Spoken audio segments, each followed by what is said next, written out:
दोस्तों बहुत बहुत स्वागत है आपका इस वीडियो में। तो चलिए दोस्तों, बिना किसी भी देरी के वीडियो को अब शुरू करते हैं। और दोस्तों वीडियो को पूरा लास्ट तक जरूर देखिएगा। तो पहला क्वेश्चन आपसे पूछा है, स्वतंत्रता का अधिकार किस अनुच्छेद में निहित है? तो याद रखिएगा, स्वतंत्रता का जो अधिकार है अनुच्छेद 19 से 22 में निहित है। ऑप्शन नंबर बी हो जाएगा। देखिए, इसका मतलब ये हुआ स्वतंत्रता के अधिकार की बात अनुच्छेद 19 से 22 में की गई है, यानी इसकी चर्चा अनुच्छेद 19 से 22 में की गई है हमारे संविधान में।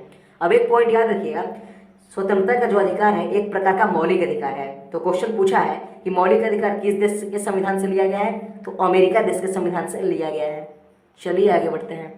अगला क्वेश्चन आपसे पूछा है कि जमशेदपुर शहर किस नदी के किनारे स्थित है? तो जमशेदपुर जो शहर है स्वर्णरेखा नदी के किनारे स्थित है। ऑप्शन नंबर डी हो जाएगा। अब एक जनरल क्वेश्चन ये पूछता है कि जो जमशेदपुर शहर है वो किस राज्य में स्थित है? तो झारखंड राज्य में स्थित है। चलिए आगे बढ़ते हैं। अगला क्वेश्चन आपसे पूछा है, इंपॉर्टेंट क्वेश्चन है कि स्वच्छ भारत अभियान की शुरुआत कब हुई थी? देखिए, काफी इंपॉर्टेंट क्वेश्चन है, याद रखिएगा। स्वच्छ भारत अभियान की शुरुआत 2014 ईस्वी में हुई थी। ऑप्शन नंबर ए हो जाएगा। देखिए, ज्यादातर आपसे डेट पूछा जाता है कि स्वच्छ भारत अभियान की शुरुआत किस तिथि को हुई थी? तो 2 अक्टूबर को हुआ था। 2 अक्टूबर 2014 ईस्वी को स्वच्छ भारत कार्यक्रम की यानी अभियान की शुरुआत हुई थी। किसके द्वारा हुई थी? तो मोदी जी के द्वारा हुई थी। यानी स्वच्छ भारत अभियान की शुरुआत किसने की थी? तो नरेंद्र मोदी ने की थी 2 अक्टूबर 2014 को। चलिए आगे। और अगला क्वेश्चन आपसे पूछा है, ऑस्ट्रेलिया की राजधानी कहाँ स्थित है? दोस्तों आपको पता होगा कि सबसे छोटा महादेश जो है ऑस्ट्रेलिया महादेश है और इसकी राजधानी है कैनबरा। ऑप्शन नंबर सी हो जाएगा, कैनबरा। याद रखिएगा। और एक क्वेश्चन में भी पूछता है कि वो कौन सा महाद्वीप है या फिर महादेश है जिसमें एक भी ज्वालामुखी नहीं है? तो याद रखिएगा, ऑस्ट्रेलिया महादेश एक ऐसा महादेश है जहाँ पर एक भी ज्वालामुखी नहीं है और इसकी राजधानी है कैनबरा। चलिए आगे बढ़ते हैं। अगला क्वेश्चन आपसे पूछा है, संविधान का प्रारूप किसने तैयार किया था? तो याद रखिएगा, संविधान का प्रारूप जो है बी.एन. राव ने तैयार किया था। ऑप्शन नंबर बी हो जाएगा, बी.एन. राव। और संवैधानिक सलाहकार भी थे बी.एन. राव। ये भी पॉइंट याद रखिएगा। क्वेश्चन पूछता है कि भारतीय संविधान में संवैधानिक सलाहकार कौन थे? तो बी.एन. राव। चलिए आगे बढ़ते हैं। अगला क्वेश्चन आपसे पूछा है कि वर्गीज कुरियन का संबंध किससे है? तो याद रखिएगा, वर्गीज कुरियन का संबंध श्वेत क्रांति से है। ऑप्शन नंबर बी हो जाएगा, श्वेत क्रांति। देखिए, श्वेत क्रांति का जनक भी वर्गीज कुरियन को ही कहा जाता है। तो क्वेश्चन ऐसे भी पूछता है कि श्वेत क्रांति का जनक किसे कहा जाता है? तो वर्गीज कुरियन को कहा जाता है। अब एक पॉइंट ऐसे भी क्वेश्चन पूछा है कि श्वेत क्रांति का संबंध किस उत्पादन से है? तो दूध उत्पादन से है। याद रखिएगा, मिल्क प्रोडक्शन यानी दूध उत्पादन। चलिए आगे। अगला क्वेश्चन आपसे पूछा है, स्टेट बैंक ऑफ इंडिया की स्थापना कब हुई थी? तो स्टेट बैंक ऑफ इंडिया यानी एसबीआई जिसको आप कहते हैं, आपका अकाउंट उसमें जरूर होगा। तो एसबीआई की स्थापना 1955 ईस्वी में हुआ था। ऑप्शन नंबर सी हो जाएगा। भारत का सबसे बड़ा व्यापारिक बैंक पूछे तो एसबीआई है। भारत का सबसे बड़ा व्यावसायिक या फिर व्यापारिक बैंक पूछे तो एसबीआई। याद रखिएगा, स्टेट बैंक ऑफ इंडिया। स्थापना हुई थी 1 जुलाई 1955 ईस्वी को। आपको डेट याद रखना है। मुख्यालय भी कभी कभी पूछ लेता है। तो एसबीआई या फिर स्टेट बैंक ऑफ इंडिया का मुख्यालय मुंबई में स्थित है। स्थापना हुआ था 1 जुलाई 1955 ईस्वी को। याद रखिएगा। चलिए आगे। अगला क्वेश्चन आपसे पूछा है, लंदन किस नदी के किनारे स्थित है? तो लंदन टेम्स नदी के किनारे स्थित है। ऑप्शन नंबर बी हो जाएगा। ब्रिटेन या फिर इंग्लैंड की राजधानी है लंदन। याद रखिएगा। अगला क्वेश्चन आपसे पूछा है कि भारत में कॉफी का सबसे बड़ा उत्पादक राज्य कौन सा है? तो भारत में कॉफी का सबसे बड़ा उत्पादक राज्य कर्नाटक है। ऑप्शन नंबर बी हो जाएगा, कर्नाटक। राजधानी की बात करें तो बंगलोर। अगला क्वेश्चन आपसे पूछा है और इम्पोर्टेंट क्वेश्चन है कि भारत ने क्रिकेट विश्व कप कितनी बार जीता है? तो भारत ने क्रिकेट विश्व कप 2 बार जीता है। ऑप्शन नंबर बी हो जाएगा। एक 1983 ईस्वी में कपिल देव की कप्तानी में और दूसरी बार 2011 ईस्वी में महेंद्र सिंह धोनी की कप्तानी में। कप्तान का नाम याद रखिएगा। 1983 में कपिल देव ने जिताया था और 2011 ईस्वी में महेंद्र सिंह धोनी ने। चलिए आगे बढ़ते हैं। अगला क्वेश्चन आपसे पूछा है, 13वां ब्रिक्स शिखर सम्मेलन किस देश में आयोजित हुआ था?